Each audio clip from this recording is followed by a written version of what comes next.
नमस्कार प्रणाम। हम हैं रंजन। आज साथ में बानी भोजपुरी जगत के पीआरओ विकास सिंह जी। जी नमस्कार प्रणाम आप सबके। रवलो के फिर से स्वागत बा भोजपुरिया एक्सप्रेस और नीतीश बाबा ऑफिशियल पे।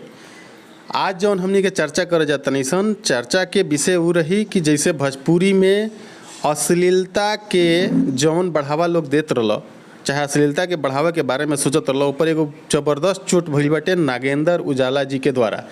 जैसे कि कुछ दिन पहले से हमनी के सुनत रहनी हसन कि नागेंद्र उजाला जी के एगो गाना यूट्यूब के 4 नंबर पर ट्रेंडिंग करत रहा और लगभग 22 मिलियन लोग ओकरा के देखले सुनले रहल। तो वो गाना के नाम रहल एके गो दिल मंगवैया हजार बा। ओकरा तुरंत बाद, वो सफलता के तुरंत बाद नागेंद्र उजाला जी एगो और नया गाना देनी ह जौना के नाम बा हमरा के दुल्हन बना ल।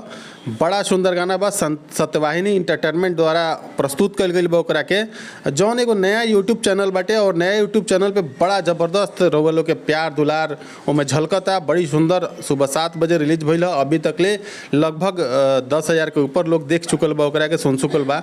तो विकास सिंह जी, हम बात करे के कोशिश करम रउआ से कि जैसे कि लोग कहत रहल कि हम अश्लील गावतानी, अश्लील गायम, अश्लील भोजपुरी के जाने सुने वाला के लगे परोसेम, तही हम शीर्ष पर बनल रहें।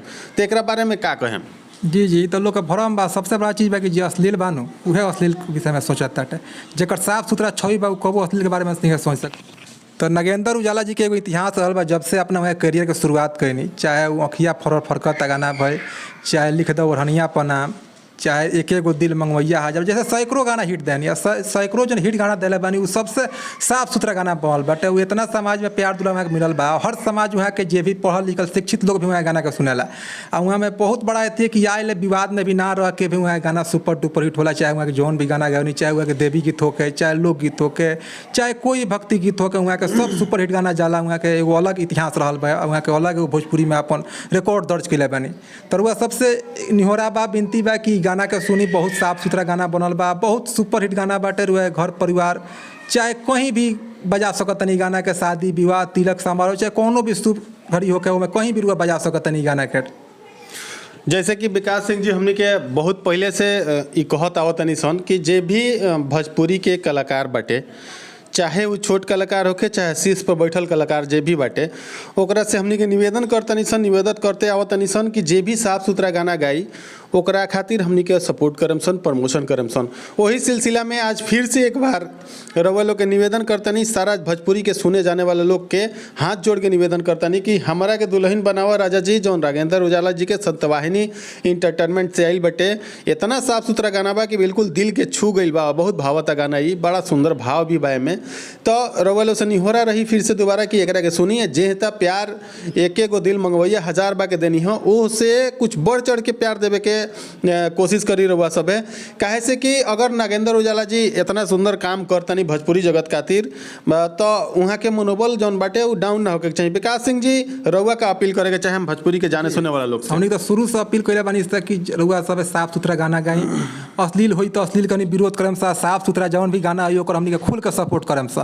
तो हमनी के जौन मुहिम बा, मुहिम में हमनी के ओकर आगे बढ़ता हुआ तनी से चीज़ में। और रहल बात नागेंद्र उजाला जी के, तो नागेंद्र उजाला जी के शुरू से हमनी के सपोर्ट मिलल बा। जौन अश्लीलता के हमनी के मुहिम रहा, वहाँ अश्लील तो कैले नहीं किया, हमेशा तो वहाँ हमनी के सपोर्ट रहा बा। बहुत अच्छा वहाँ सपोर्ट मिल रहा बा। जे भी साफ सुथरा गीत गावत था वो लोग से हमेशा बारम्बार विनती रही कि आगे भी साफ सुथरा गीत गाई।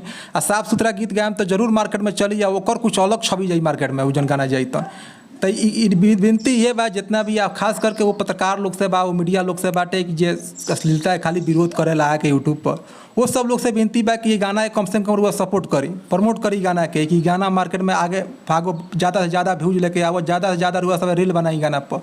कि आवे वाला अगर अलग और भी कलाकार बढ़े, जो नए कलाकार बढ़े, उ लोग का मनोबल बढ़ो, उ लोग भी सोचो कि ना हमरो भी अच्छा गीत गावे के चाहिए जो मार्केट में चलता है। नागेंद्र उजाला जी से उ लोग को सीख लेवे के चाहिए। वैसे भी अगर रील जैसे वीडियो के लाइन में देखा जाए तो नागेंद्र उजाला जी हीरो के काम करेले, लेकिन हमनी के टीम जब जांच पड़ताल कैलस नागेंद्र उजाला जी के बारे में, तो वहाँ के रियल लाइफ में भी हीरो हैं। एक बारे में क्या कहें? जी सबसे बड़ा चीज़ बा कि वहाँ के मदद के जहाँ तक बात हमनी सब कलाकार लोग के सुनी सा। लेकिन नागेंद्र उजाला जी वो ऐसा आदमी है कि वहाँ लड़के मदद के भी जात तटे, तो वहाँ के फोटो खिंचावे वाला काम ना करी वहाँ के, आ ना मीडिया में सुर्खी में बनल रहे के चाहे नहीं। गाना के प्रमोशन वहाँ कर दम, लेकिन केहू के मदद करे वहाँ के तब अपन प्रमोटिंग ना करें, हिंका हिंकर मदद करी, हुनकर मदद करी। आ बहुत लोग के आज तक वहाँ सैकड़ों लोग के मदद कैले हो, चाहे केहू घर जल हो गए हो, चाहे केहू गरीबी से जुड़त हो, केहू के शादी विवाह पैसा भी नहीं होगा, केहू के तबियत खराब बा, हर काम वहाँ के मदद करे नहीं है। एगो अलग वहाँ के रियल लाइफ में एगो हीरो बानी जगह सोनू सूद के हम नाम जान जाला हमनी के वहाँ के बॉलीवुड में बानी, एगो सैकड़ों लोग के जगह मदद कैले नहीं कोरोना में।